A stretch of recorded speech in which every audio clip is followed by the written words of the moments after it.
Hello and welcome to Asia Gaming Brief's face-to-face series. Today I'm talking with Stelios Tsifetakis. He's the Chief Operating Officer of G1, which operates the Tigre de Cristal resort in Vladivostok. We'll be talking to him about the recovery from COVID and the prospects for the area. So the property's been open for quite some time now. How are you seeing the recovery from the pandemic? Are you noticing any new trends or? Well, since COVID-19, everything has changed. Let's put it this way. So last year, with initial closure of 3.5 months, then we had to adjust our marketing strategy and the operation of the hotel to more of to the local market. Yes, we had a strong base before that, even pre-COVID period, but we had to enhance it with different offerings and different promotions, and we had completely to change the strategy of our hotel. The pre-COVID situation, we had 90%, 92% of our visitors were foreign visitors, not locals. So we did not place so much emphasis on advertising within the Russian market as we could not accommodate the demand. And one of the reasons that we're expanding into phase two, even under these circumstances, is in the past, the hotel was too small for the casino and for the demand that we had back then. So we had to adjust a little bit to get in contact with a number of promotional agencies. We had to upgrade our website. We had to change the way we're doing things in order to attract the local market. Now, over the weekend overall, let's say for the 3 days, Friday, Saturday, Sundays, most of the time we're about 90-95% occupancy. Overall, the occupancy on the weekend now is moving towards to 50-60%, and then we have around 30% occupancy during weekdays. Taking consideration that the borders are still closed, I think that was quite successful. Also, we had to change a lot of our product mix on the floor, so we never stop remodeling, let's say, the building to keep it up with the new trends. We already purchased last year and this year a number of different slot machines to enhance our product. And although initially we reduced the number of the slot machines due to the COVID situation and reduced the taxes paid, currently we on the floor we have more slot machines than what we used to have in the past. So we see the upkeep from the people, the positive response.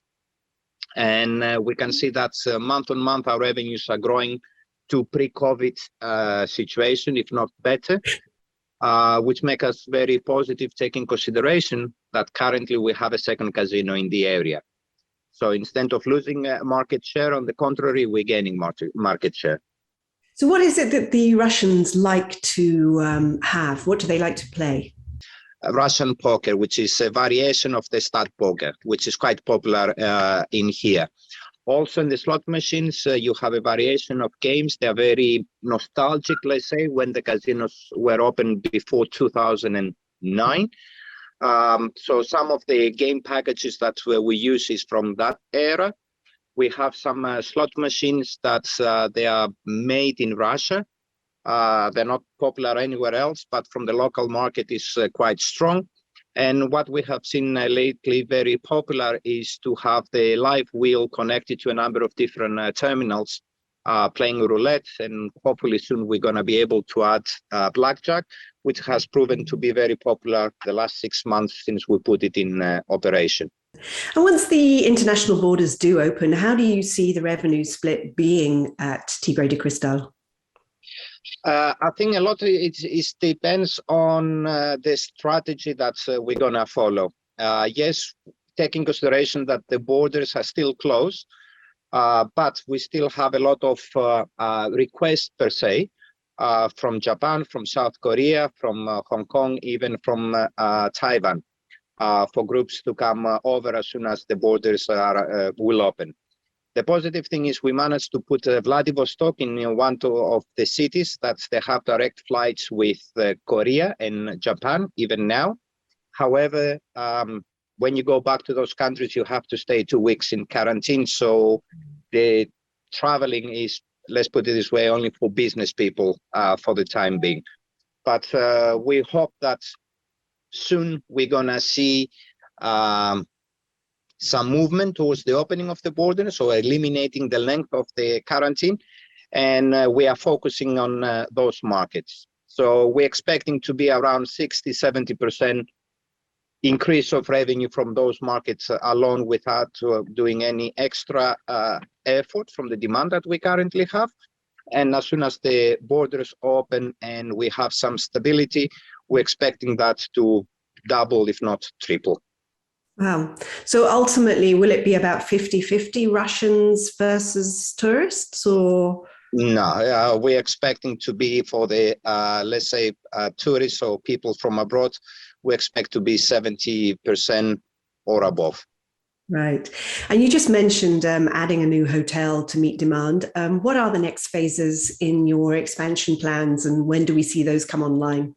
So currently we are in the design process, and we've done quite big steps towards that. So basically we are planning to build approximately 170,000 square meters of new spaces. Part of it is going to be a 300 plus key hotel, because one of the dynamics that we have in the area is the demand, but we do not have the supplies in terms of rooms availability, especially close to the gaming zone. We're going to add a lot of non-gaming facilities, because we have seen the trend recently, not just from the local market, but also from the international market, that people like to travel with a family, like to stay for not just for a day or two or three, but for a longer period of time in the hotel. So there's going to be a large variety of different restaurants, from European to Asians, and bars. We are planning to build something unique in the Far East, which is going to be a multi-level complex for a pool, which is going to be covered. And basically, even if outside is -20, inside you're going to feel like you're in a tropical island. So you're not going to be, let's put it this way, get bothered by the elements. Now, the beauty about Vladivostok, especially in the winter, is even though the temperature is very low, 90% of the time is very shiny in here. Is the sun is always shine. Only 10-12 days during the winter that is going to snow, that it gets cloudy. So when you're sitting inside, it might be -20, 25 outside, but you feel it's summer. Okay. Do you have access to skiing there? Close by, we have 2 ski resorts. Okay, they're not quite huge. One, it has 2 slopes, 700 meter and 550 meter, the second one, which they have a lot of facilities for the family, with ice tube rings and extra additional facilities with snowmobiles and some other ice skating, which is located approximately 20 minutes drive from the hotel. And the biggest one is approximately 40-45 minutes drive from the hotel. So they're very close by. Fun. And you mentioned you have one other casino hotel there now. I know there are a lot more planned in the works. How do you view the extra competition? Is this a good thing, or? Well, we don't see it as extra competition. We see it as adding value to the area. Currently, there are only 2 hotels in the area. We're the only one who has a casino.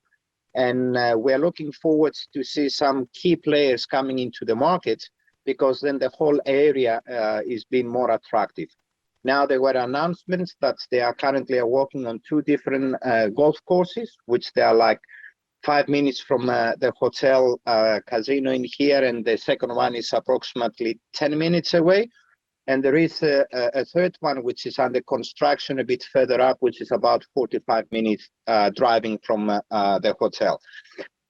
We see the announcements during the economic forum that 2 big players are coming in, not just for hotel and casinos, but also for some entertainment parks, which is only help us to bring the area to the international market, not just to the national market.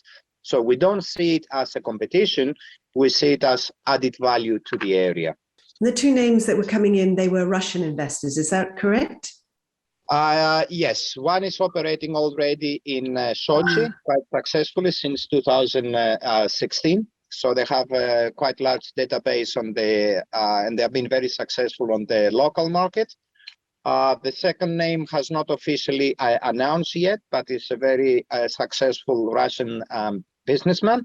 And of course, the third casino that they already started the works recently is Naga. And what would you like to see most in Primorye in terms of tourism development? Is there anything that needs to be done to further promote the destination? Well, first of all, a lot of things have happened recently in order to beautify the area and to improve the accessibility.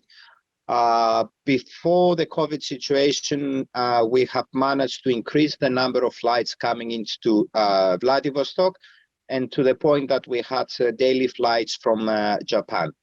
Unfortunately, that was short-lived because COVID-19 came into the lives of all the people around the world. So I put the plans a little bit behind, but as we have spoken with, we have very close communication with the owners of the airport. As soon as the borders will open, we'll increase the number of flights, not just internationally, what we used to have before for Japan, Korea, and China. Now we have this week, they start direct flights from Vladivostok to Egypt. At the end of the month, they're going to be direct flights. Okay, there are charter flights, but this is a step towards the right direction from here to Dubai. In the past, we had direct flights from here to Taipei. And as I said, we managed to have the daily flights from Vladivostok to Tokyo, and there were plans for Osaka, as well as all the Northeast Chinese cities and South Korea.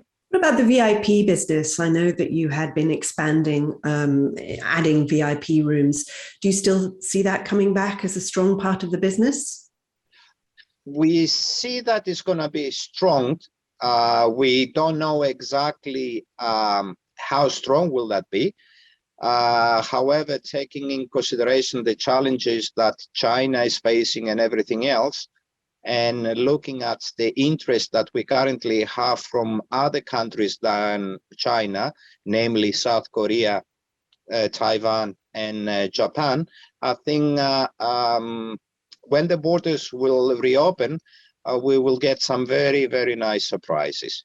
And I strongly believe that when we're going to have phase 2 in full operation, and some of the other competitors start coming in 2025, I think Vladivostok or Primorsky Krai is going to be one of key players in Asia in terms of destination, not just for gaming, but also for a completely different destination that has not been explored for vacations and tourism, because the nature and the natural beauty of the area is amazing, and it's worth visiting for people to experience that. And it does not matter if it's in the summer or if you don't mind the winter, it's a completely new experience that you cannot see anywhere else. So I have not seen anywhere else in the world.